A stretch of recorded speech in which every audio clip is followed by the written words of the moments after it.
Alhamdulillah. Alhamdulillahilladzi arsala rasulahu bil huda wa dinil haqq liyudhhirahu 'alad dini kullihi wa kafaa billahi shahida. Ashhadu an la ilaha illallah wa ashhadu anna Muhammadan 'abduhu wa rasuluh. Allahumma fasalli wa sallim wa barik ala hadzal nabiyil karim nabiyyina Muhammadin wa ala alihi wa man tabi'ahum bi ihsanin ila yaumiddin. Amma ba'du fa ya ibadallah ittaqullaha haqqa tuqatih wa la tamutunna illa wa antum muslimun. Faqad qala Allah ta'ala fil Qur'anil Karim, a'udzu billahi minasy syaithanir rajim. Bismillahirrahmanirrahim. Wa la tahsabannal ladzina qutilu fi sabilillahi amwata bal ahya'un 'inda rabbihim yurzaqun. Wa qala an-nabiy sallallahu alaihi wasallam, khairun nas anfa'uhum lin-nas man tala 'umruhu wa hasuna 'amaluhu wa syarrun nas man tala 'umruhu wa sa'a 'amaluhu.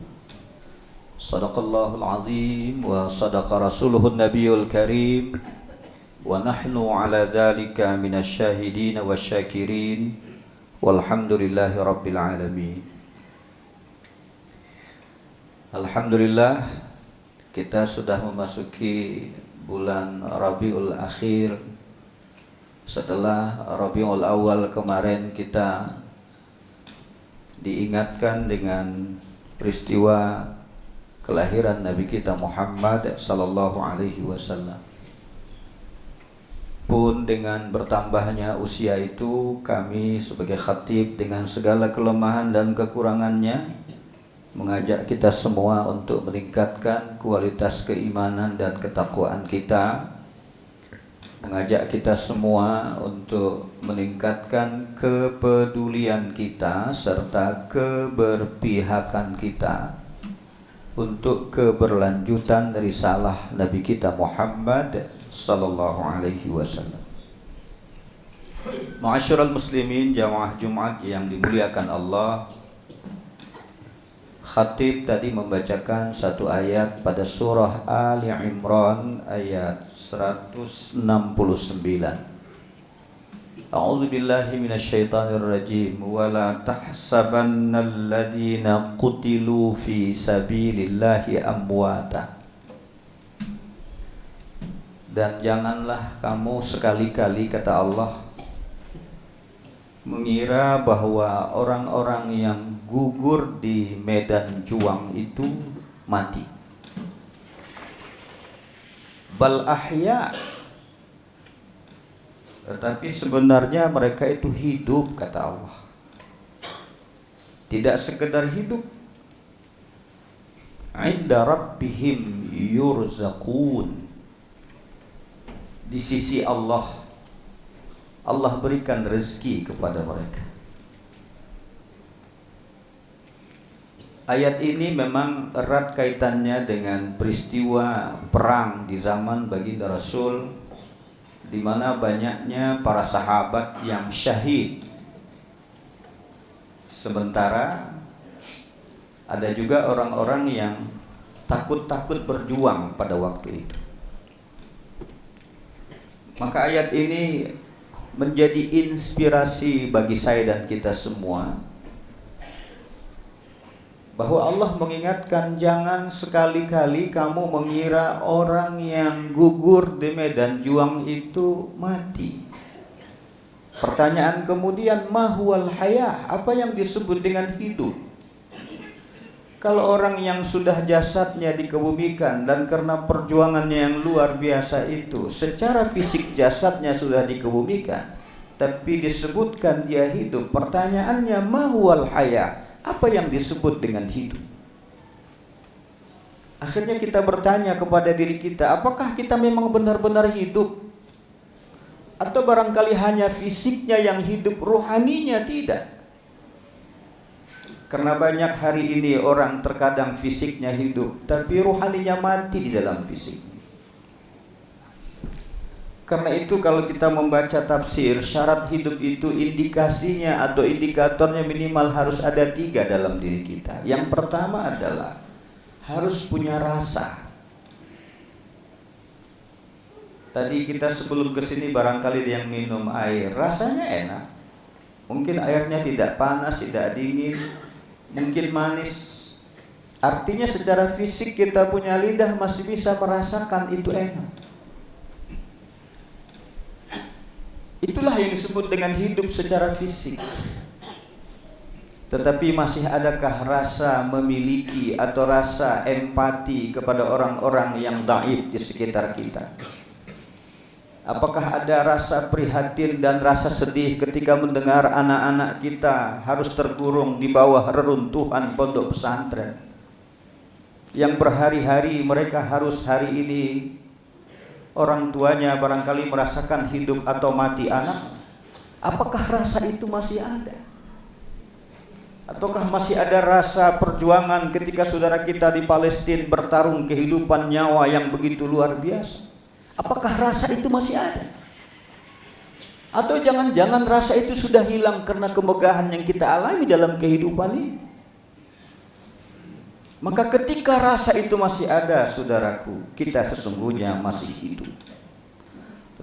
Tetapi ketika rasa empati, rasa mengayomi, rasa sedih, rasa membela, rasa sesuatu yang mempedulikan orang lain sudah hilang dari hidup seseorang, dan dia bertabur dengan kehidupan duniawi yang ada, cuek dengan segala sesuatu, maka sesungguhnya fisiknya hidup, tapi sesungguhnya batinnya perlu dipertanyakan akan kehidupan. Yang kedua, ciri seorang hidup itu adalah harakah, bergerak. Tadi diumumkan betapa banyaknya kajian ta'lim di tempat ini. Itu adalah bahagian dari harakah, pergerakan. Mengangkat derajat umat ini untuk naik kepada tahap tidak hanya mengenal ilmu, tapi mampu mengamalkan dan mampu menjadi teladan bagi kehidupannya masing-masing. Dakwah kita hari ini, saudaraku, adalah dakwah yang paling berat. Dakwah menyampaikan kalimat-kalimat thayyibah seperti yang saya sampaikan hari ini barangkali itu mudah.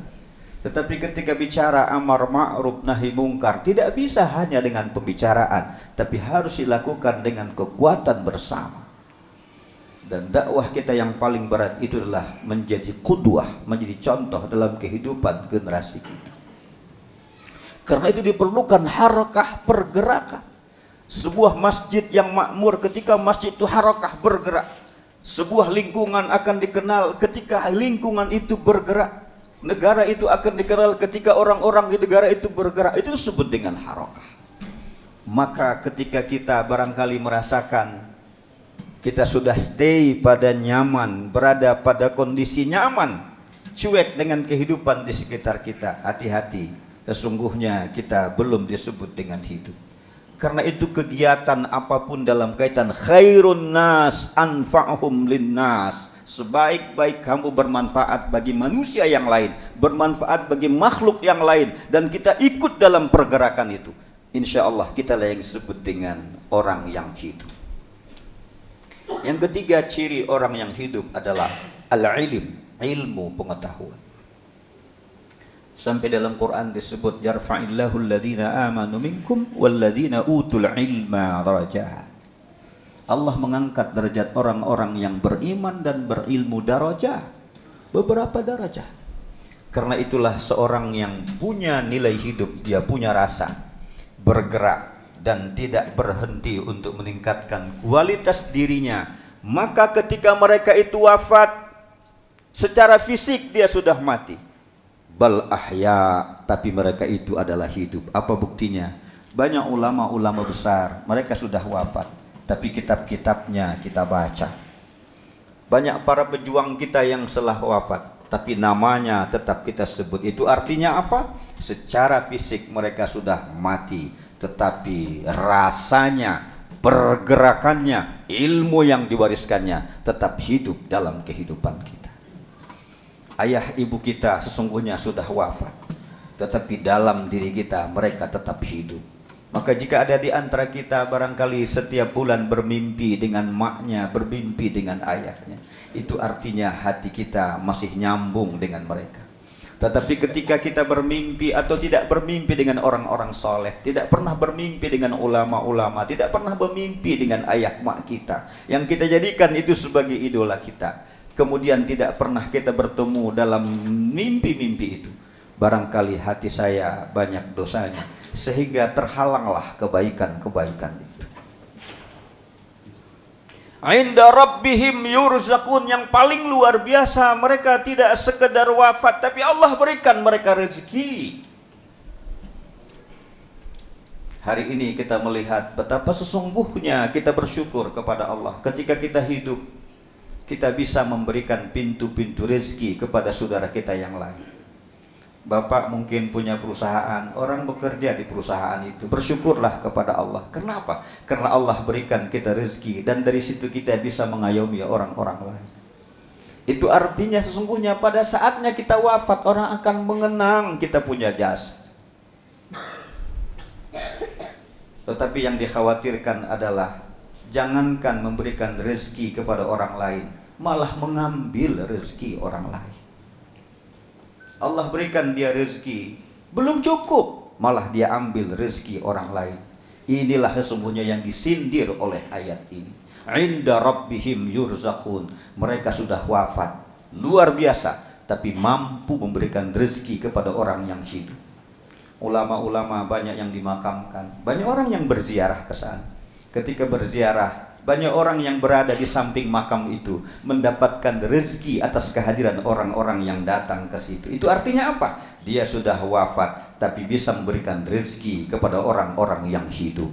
Bagaimana dengan kita? Yang kita sebut kita hidup, tapi barangkali belumlah mampu kita memberikan sumber-sumber rezeki kepada saudara kita yang lain.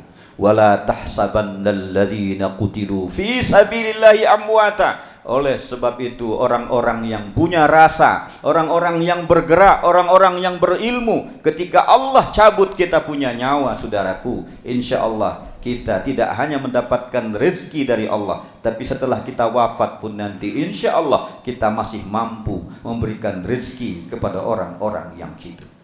Karena itulah baginda Rasul mengingatkan kita, khairun nas anfa'uhum linnas. Ayolah kita manfaatkan sisa usia kita ini untuk melakukan pergerakan. Tetap hidupkan jihad di dalam hati kita, tetap hidupkan saling tolong menolong di hati kita. Sekecil apapun ibadah yang kita lakukan, jangan pernah anggap sepele, karena boleh jadi ibadah yang kecil itulah datangnya keridhaan Allah Subhanahu wa ta'ala. Begitu juga sebaliknya, sekecil apapun dosa yang dilakukan, jangan anggap enteng, karena boleh jadi dosa yang kecil-kecil itulah yang kemudian na'udzubillah mendatangkan murka Allah.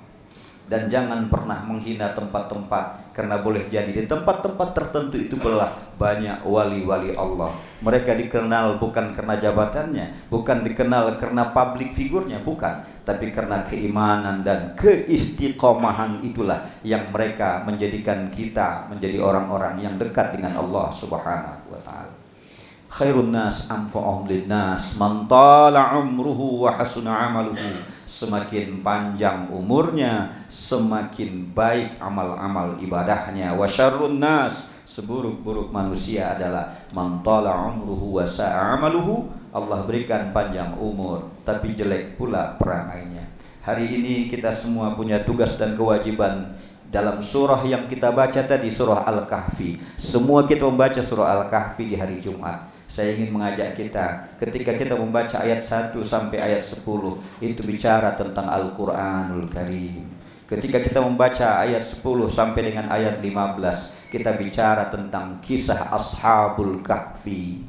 Saudaraku, kita punya tugas dua, hidupkan Al-Quran supaya lahir generasi-generasi Ashabul Kahfi, pemuda-pemuda. Innahum fityatun amanu birabbihim wa zidnahum huda. Itulah tugas kita hari ini, menjadikan Al-Quran kepada anak-anak kita ini supaya itu menjadi generasi yang terbaik ke depan insyaallah. Barakallahu li wa lakum fil Qur'anil Karim wa nafa'ani wa iyyakum bima fihi minal ayati wa dzikril hakim. Wa taqabbala minni wa minkum tilawatahu innahu huwal ghafurur rahim.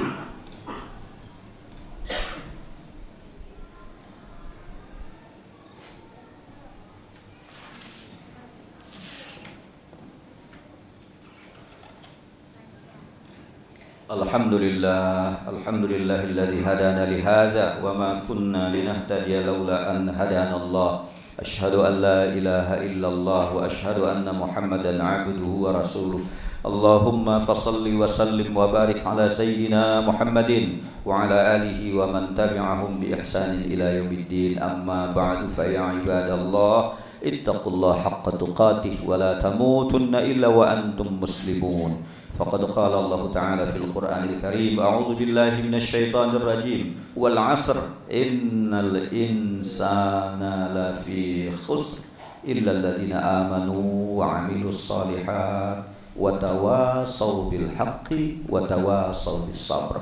Innallaha wa malaikatahu yusalluna 'alan nabi يا أيها الذين آمنوا صلوا عليه وسلموا تسليما.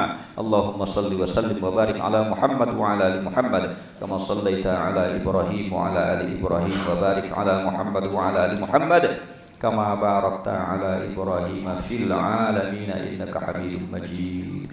اللهم اغفر للمسلمين والمسلمات والمؤمنين والمؤمنات الأحياء منهم والأموات وتابع بيننا وبينهم بالخيرات. رب اغفر وارحم وأنت خير الراحمين.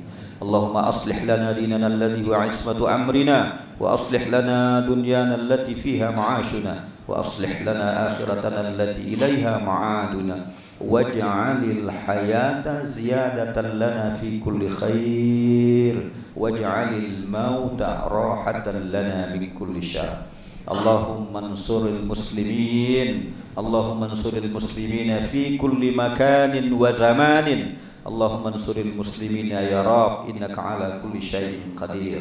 ربنا آتنا في الدنيا حسنة وفي الآخرة حسنة وقنا عذاب النار والحمد لله رب العالمين. عباد الله، إن الله يأمر بالعدل والإحسان وإيتاء ذي القربى وينهى عن الفحشاء والمنكر والبغي يعظكم لعلكم تذكرون. فاذكروا الله العظيم يذكركم وادعوه يستجب لكم ولذكر الله أكبر.